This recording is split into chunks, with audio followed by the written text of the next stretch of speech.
Last night may have sealed a bond, but this morning begins a storm of unspoken emotions. She's hurting in silence, he's fighting raw desire, and their hearts trapped somewhere between hate and helpless longing.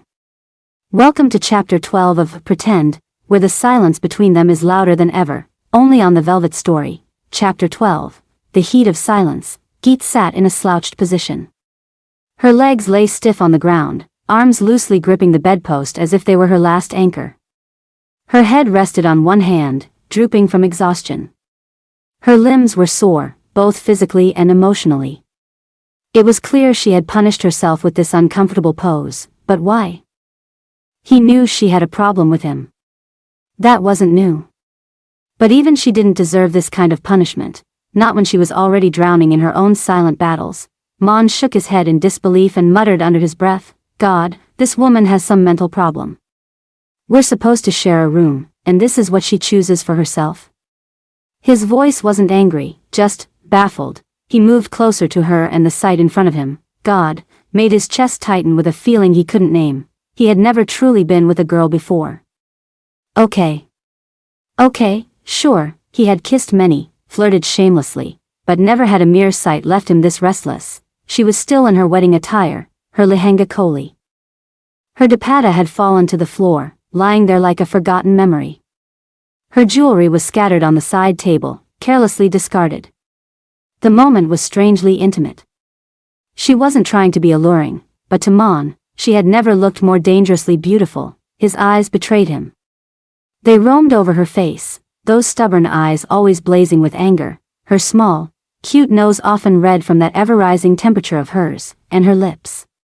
Soft, full, maddening. Today, he noticed them more than ever, and now, every time he looked at her, his gaze would instinctively fall there. It wasn't just restlessness. It was a raw desire. He forced himself to blink, to breathe, no. If he stayed longer, he might just cross a line. Instead, he walked over to Ubbi and gently pressed a kiss to the boy's forehead. Then he returned to Geet, carefully lifting her into his arms. While walking toward their bedroom, he whispered just loud enough for her not to wake, "I'll charge you for this ride, Mrs. Maan Singh Khurana.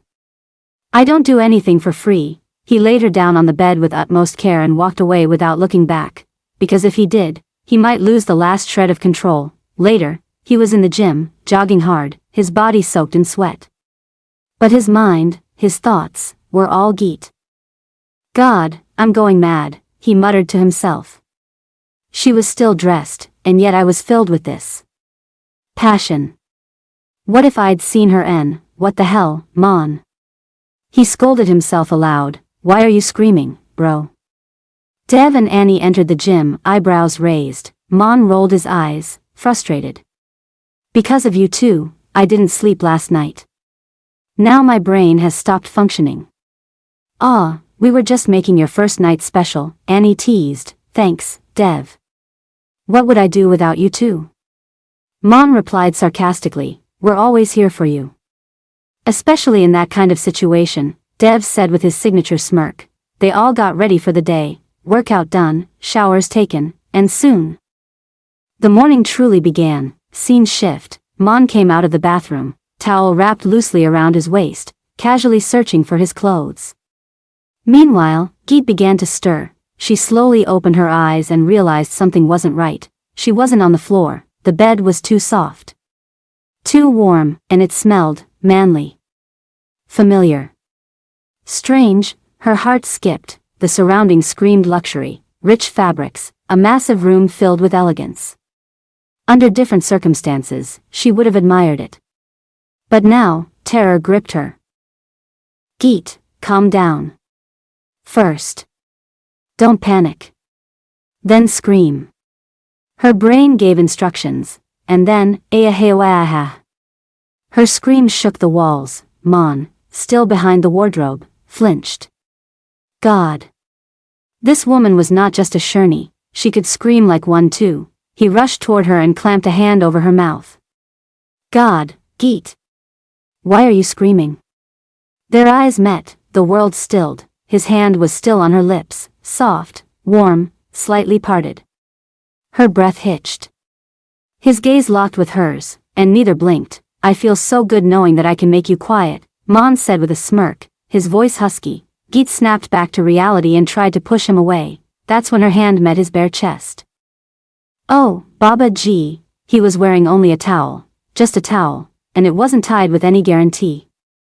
Her body shuddered. She never realized her touch could stir something in him, something so raw. He felt it too, something primal flickered in his eyes, desire. Dangerous, undiluted desire, for her. She blushed violently, her face turning crimson. The butterflies in her stomach were having a riot. Baba G. He's not quiet.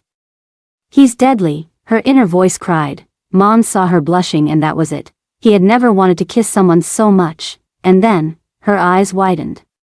She saw it in him. The intensity. The unspoken wish. Her gaze darted away as her body heated like fire. Maan didn't blink. Couldn't. He was captivated. Geet tried to break the moment. She needed control. She found her voice. Barely, Mr. Kurana. Please. She whispered. Please what, Geet? Maan asked, stepping slightly closer. Take this towel off and join you in bed? Her jaw dropped. O-shaped. Shocked. Close your mouth, sweetheart. Or I'll really do what I said, he warned with a devilish smirk. Scene shift. Good morning, Dottie Ma. Good morning, Annie. Where are you going? Dottie asked, to wake up Maan and Geet. Annie started, what? Annie's voice shrill before she could stop herself. Why are you screaming, Anwesha Singh Kurana? Dottie asked sternly, Dottie Ma, I mean. They must have slept really late. We should let them rest, Dev chimed in smoothly. Dev Beta, I know exactly how late they might have slept. It's already 8. There are rituals to complete. You're right, Dottie Ma. I'll go wake them, Annie volunteered nervously. Annie, I'm not so old that I can't walk to their room myself. Of course, Dottie Ma. Just wanted to help. Dottie walked off confidently, while behind her Annie and Dev shared a terrified look. What do we do now? Annie asked in panic. We better think of something fast. Bai is smart, but he'll need help this time, Dev replied and followed Dottie with a sigh. Scene shift. Maan's door creaked open. Maan Beta. Dottie called sweetly as she stepped in. The voice cut through the thick silence between Maan and Geet. They jumped apart like guilty teenagers. The tension that had built between them, dangerous, magnetic, snapped in a second. Now one was half-dressed. The other? A bundle of nerves, if they wanted to survive this chaos. They better start pretending, fast. Let's see how long they can ignore each other. He carried her without touching, yet felt her like fire. She screamed, he smirked, and somewhere between a towel and a blush, something irreversible began. But now, with Daddy's footsteps echoing toward them. Can they keep pretending? Or will hearts betray their roles? Stay tuned for Chapter 13, only on The Velvet Story. Don't forget to like, comment your favorite moment, and subscribe for more tales of twisted hearts and tangled fates.